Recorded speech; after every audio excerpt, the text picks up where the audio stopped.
Good morning, everybody. Pastor Joseph here for your daily spirit lift.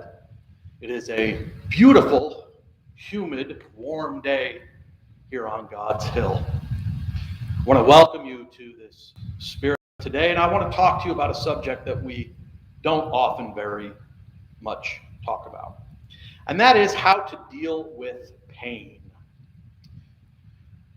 In a lot of instances, we think of pain as something that is physical, and there is certainly a great amount of physical pain that people can endure. And I'm not really talking about that because I don't have a whole lot of experience with that. I've had one major surgery and some back pain throughout the years, but I've been pretty fortunate to avoid a major amount of pain in my life.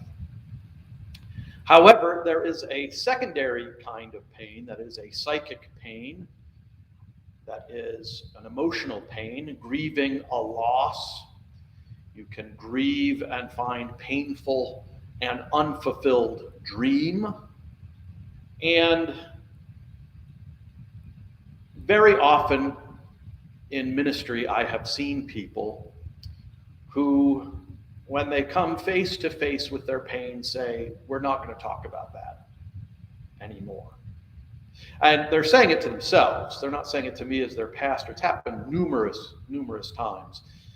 They are at a Memorial Day service out in the cemetery, and it reminds them of losses they felt. They're at a funeral for a family member, or oftentimes it doesn't have to even be a family member.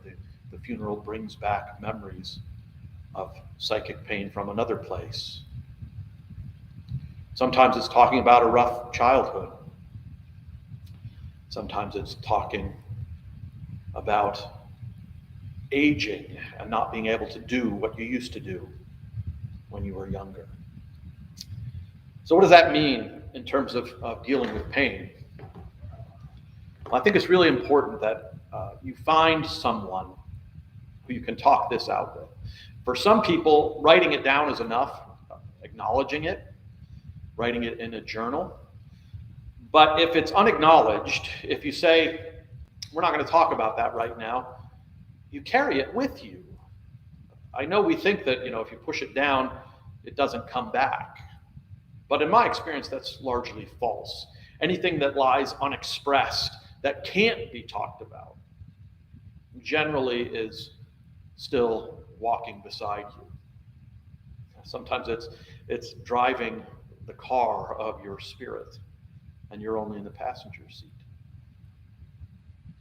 So merely acknowledging that and talking it out with a friend or mentor or spiritual director can be really important, hugely important. And we don't do too much of that in our daily lives. We're too busy. We have a lot of superficial friendships, but we wouldn't dare think of bringing up to someone a very deep pain and hurt.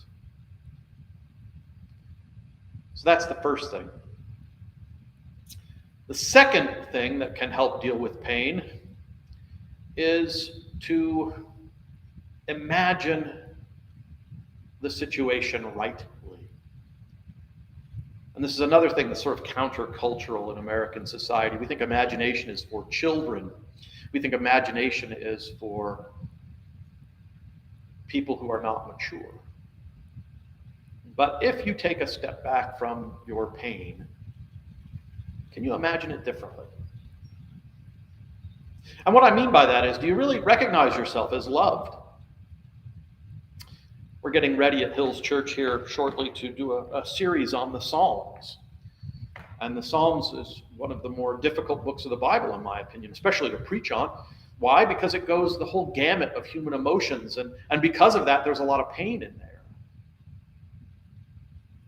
But I don't think the psalmists, the people who wrote the Psalms, would be comfortable approaching God with their pain if at first they didn't recognize how much they're loved. Maybe that's why everybody's favorite psalm, or most people's favorite, not everybody's, is Psalm 23. The Lord is my shepherd, I shall not want. That's a love song, if you will, from humans to God and from God to people. So can you imagine this pain differently? Can you imagine yourself differently as loved by God? And that's some hard work, because we don't spend a lot of time talking about that. We spend plenty of time talking about whether we're productive, whether we're useful, whether we're acknowledged, whether we're recognized, whether people work with us, whether we're grouchy, whether we bring home a paycheck or not. But do we really start, first step, foundationally, with imagining the love that is greater than pain? My prayer for you is that indeed that might be so. So find someone you trust, you can talk through these things with. Take time. Don't be hard on yourself. Be compassionate. Be loving towards yourself. And reach out. Reach out in love and care, so that you can not only